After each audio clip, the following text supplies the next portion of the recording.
My name is Aaron. I'm 32 years old, and I've been in a relationship with Daniel for the last 6 years. On paper, we're solid.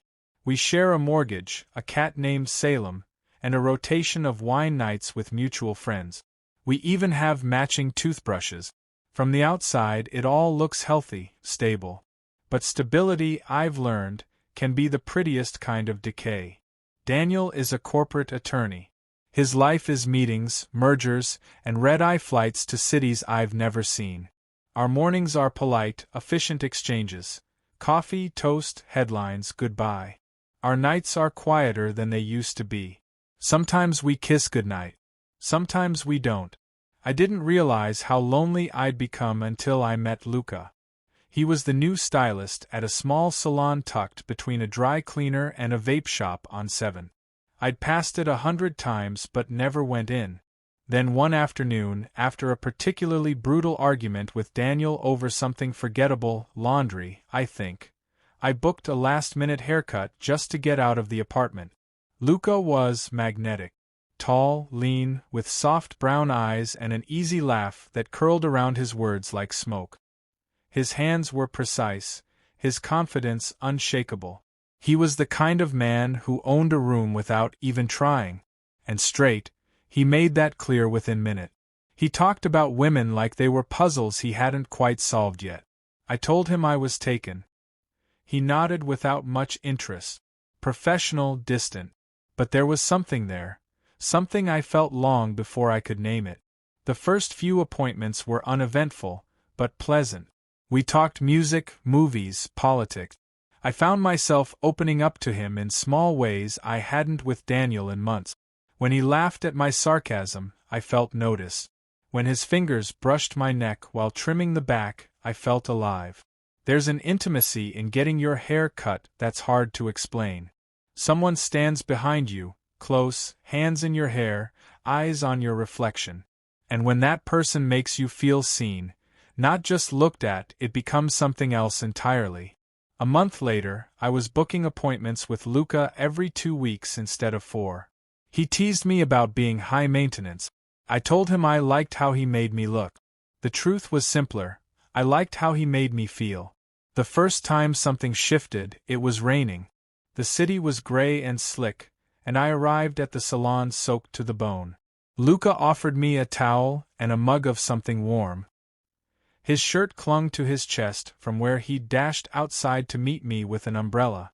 When he brushed the wet strands of hair from my forehead, his fingers lingered, just a second too long. "Your boyfriend let you walk in this storm?" he asked, grinning. "He's in Boston. Conference." I tried to sound casual. I didn't mention he hadn't called in 2 days. Luca raised an eyebrow. 6 years, you said? 6.5. Damn.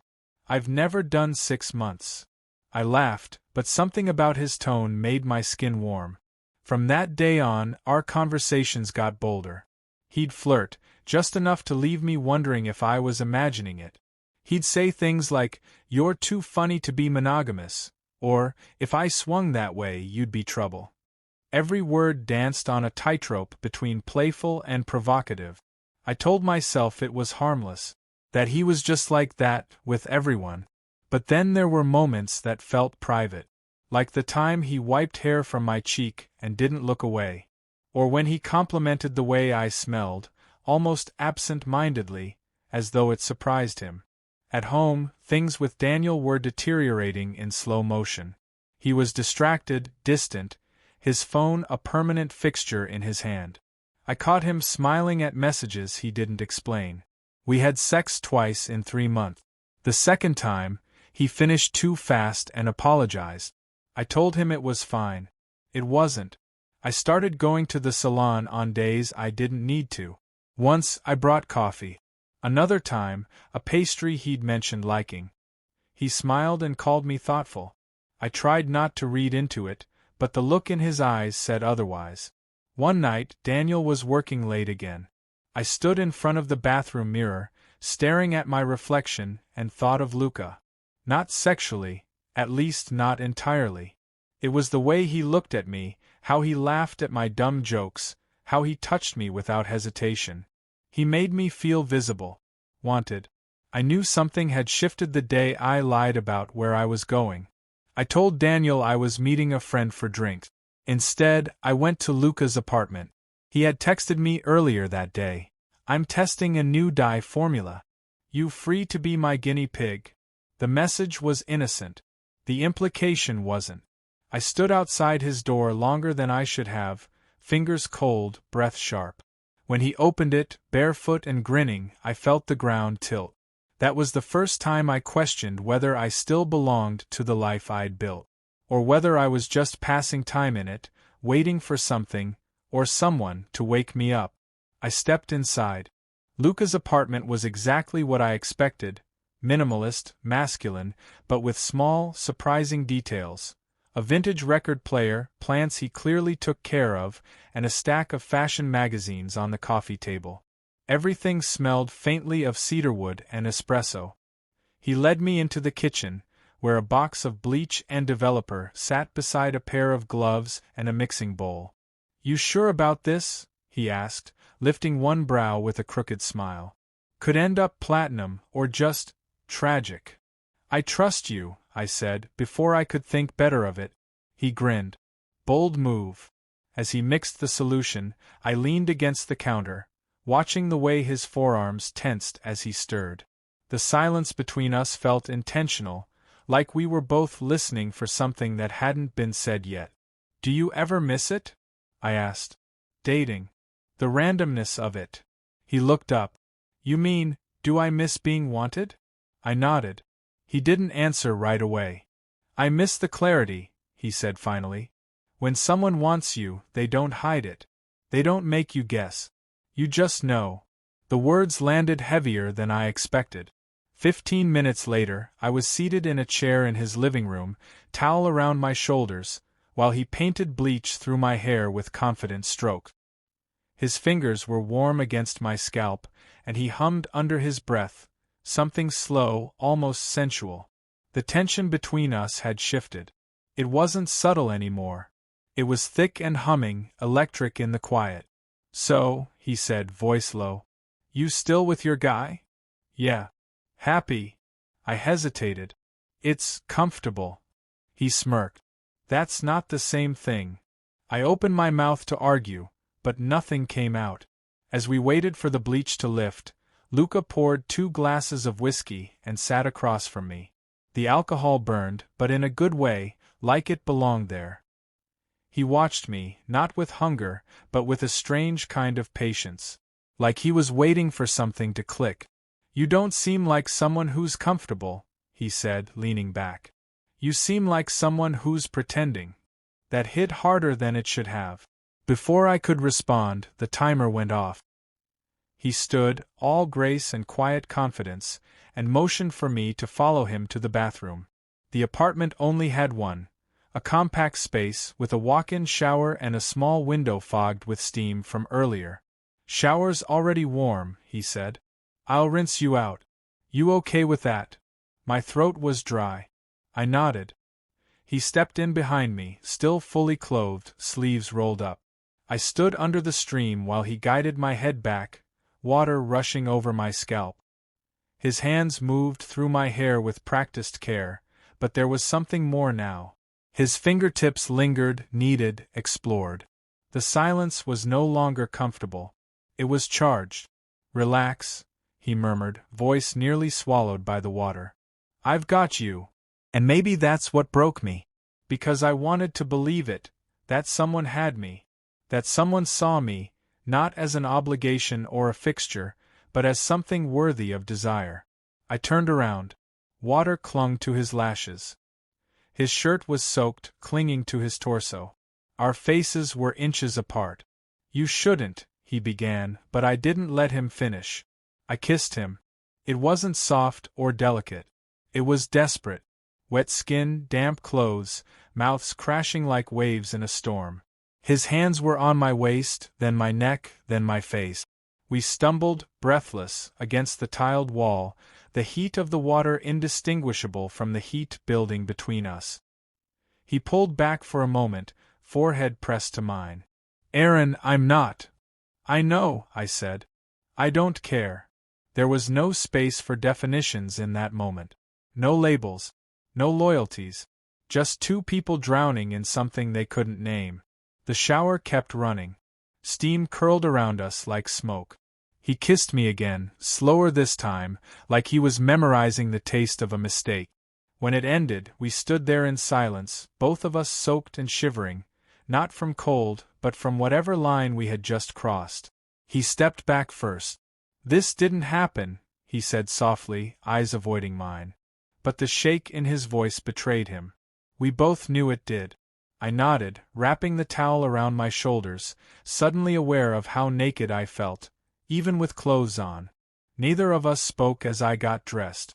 The air between us had changed. He didn't look at me the same, and I couldn't look at myself at all. As I reached for the door, he stopped me. "Aaron." I turned. He didn't say anything for a long moment. Just stared, mouth parted like he wanted to speak and didn't trust what might come out. "Be careful," he said finally. I left without replying. The city felt colder now. The night sharper. I walked home with wet hair and guilt trailing behind me like a second shadow. Daniel was asleep when I got in. The light from his phone glowed beside him, screen still unlocked.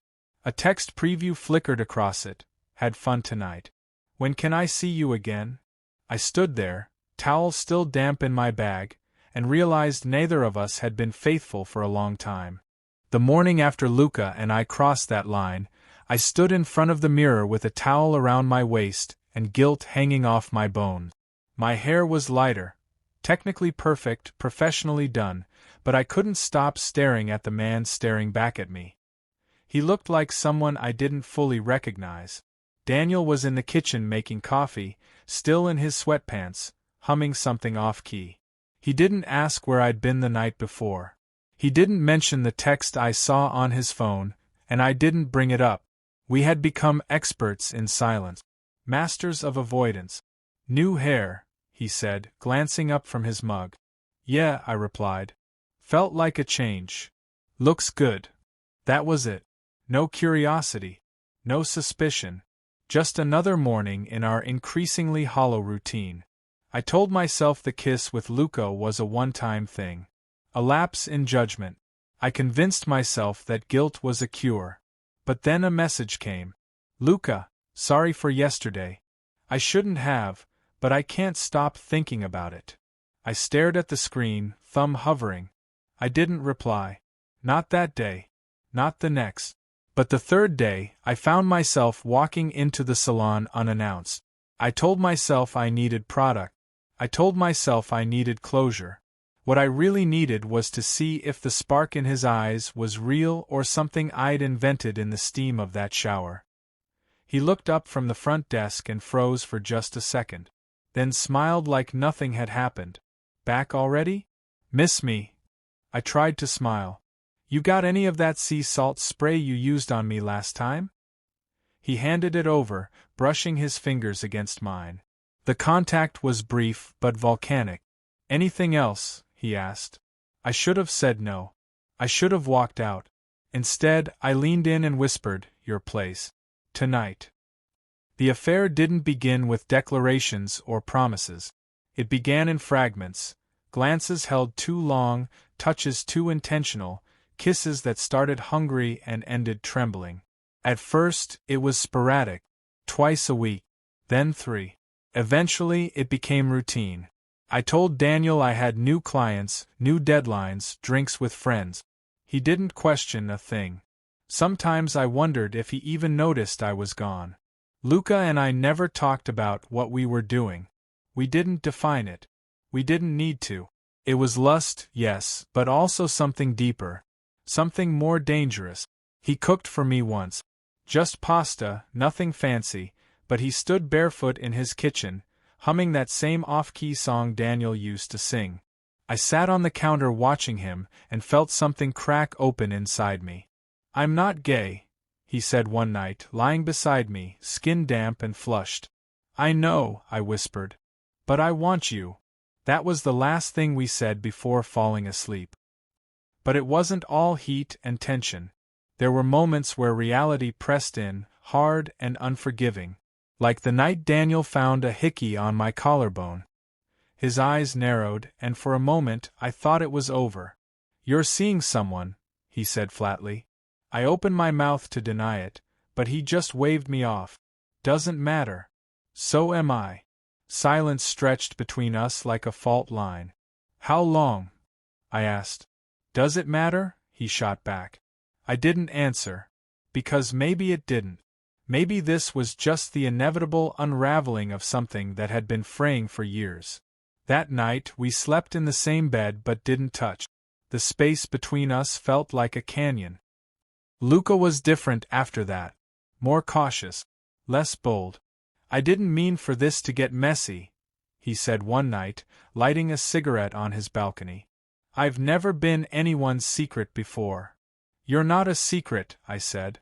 "You're lying to someone every day just to see me. That makes me a secret." I didn't know what to say. He was right. He took a drag, then looked at me with something like anger, or maybe hurt. "You think he knows?" "He knows." "Then why is he still there?" "Same reason I am," I said. "Comfort, fear, habit. Take your pick." He exhaled slowly. "You ever think we're just using each other to escape?" "Yes," I admitted. "But I don't want to stop." He kissed me then, slow, deliberate, almost sad. But things couldn't stay suspended forever. The cracks were starting to show. Daniel began asking where I was going, who I was seeing. He started coming home earlier, looking at me differently. Once, I caught him sniffing one of my shirts. He didn't say anything when he noticed me watching, just tossed it into the hamper like it meant nothing. At the same time, Luca started pulling away. He stopped texting first. Our encounters became less frequent, more hurried. He avoided eye contact after sex. He didn't call me beautiful anymore. "What's happening?" I asked. "This isn't sustainable," he replied. "We weren't trying to sustain anything. That was the lie, Aaron. We are." One night, he canceled on me last minute. No excuse. Just, can't. "Sorry." I sat alone on the couch, staring at the spot where Daniel used to sit, where we used to curl up and watch movies until we fell asleep with wine glasses half full. And for the first time in months, I realized something terrifying. I wasn't just cheating on Daniel. I was betraying pieces of myself. The beginning of the end came without drama. No screaming. No slammed doors. Just a quiet, deliberate stillness that wrapped itself around everything like fog. Luca stopped answering my messages. 3 days passed. Then 5. Then a week. I waited, telling myself he was busy, that maybe he needed space, that this wasn't how it ended. But deep down, I knew. He was slipping away, and this time, he wasn't going to catch himself. I stopped by the salon one afternoon, pretending to need a trim. The receptionist gave me an apologetic smile. "He doesn't work here anymore," she said. "Left last week. No notice." I nodded like it didn't matter. Like I hadn't built a second life around him. Back at home, Daniel was waiting for me. He sat at the dining table, hair damp, a single beer sweating on a coaster, and a manila envelope resting in front of him like a quiet threat. "You should sit," he said. I didn't. He opened the envelope and spread the contents on the table. Photos, screenshot, texts I thought I'd deleted. There was even one of me and Luca on his balcony, sharing a cigarette and a kiss under a too bright moon. "Private investigator," he said. "Wasn't even that expensive." I didn't speak. "Funny, isn't it?" Daniel continued. "You lied to me for months. I lied to you for years. Guess we both needed someone else to remind us we're still desirable." There was no anger in his voice. Just exhaustion. And maybe something worse, resignation. "So what now?" I asked. He stared at me for a long moment. "I don't know. I really don't. I think we let go." I swallowed hard, the taste of goodbye already bitter on my tongue. "I don't hate you," he said quietly. "I just don't want to pretend anymore." I nodded. "Neither do I." The next few weeks passed in fragments. We split the furniture. He took the cat. I kept the bookshelves and the espresso machine. I moved into a temporary sublet, too small, too quiet, and stared at my phone more than I care to admit, hoping for Luca's name to appear. It didn't. I finally reached out one last time. No poetry. No guilt. Just honesty. You were the spark I didn't know I was missing. I'm sorry for what I dragged you into. I don't expect anything. I just wanted you to know that none of it was pretend. No reply. Not that night. Not ever. Then came the hardest part, being alone. I didn't realize how much of my identity had been tethered to other people until I had to sit with just myself. No Luca. No Daniel. Just me and all the mess I'd made. The silence, at first, was unbearable. But slowly it became something else. Space. Breathing room. A blank page. I started therapy. I stopped using my phone as a crutch. I made a rule. No dating for a year. If I was ever going to build something real, I had to know who I was when no one else was watching. I thought of Luca often. Not with anger. Not even with longing. Just with weight. The way you think of someone who changed your trajectory, even if they weren't meant to stay. He taught me how desire could feel like being seen. How infidelity doesn't always come from malice. It can grow from neglect, from fear, from the hunger to feel alive again. But it also taught me something harder. Desire is not the same as direction. Chemistry is not commitment. An escape is not healing. Months later, I ran into Daniel at a bookstore. He looked good, lighter. We talked. Caught up. Smiled like we used to. There was no bitterness, just mutual understanding. We were trying to fix the wrong things, he said. Yeah, I agreed. And breaking the right ones in the process. Before we parted, he touched my arm briefly. I'm glad we ended it the way we did. Me too, I almost said. But I just smiled. I never saw Luca again. Not in the city, not online, not anywhere. Sometimes I wonder if he meant to disappear, or if life just pulled him elsewhere, toward a version of himself he hadn't found yet. But every now and then, I hear a song he used to hum, or catch the smell of cedar and smoke in the air, and for a moment I'm back in that steamy bathroom, letting someone touch the version of me I was too afraid to show the world. And I remind myself, that version still exists, and he deserves to be chosen, not just desired.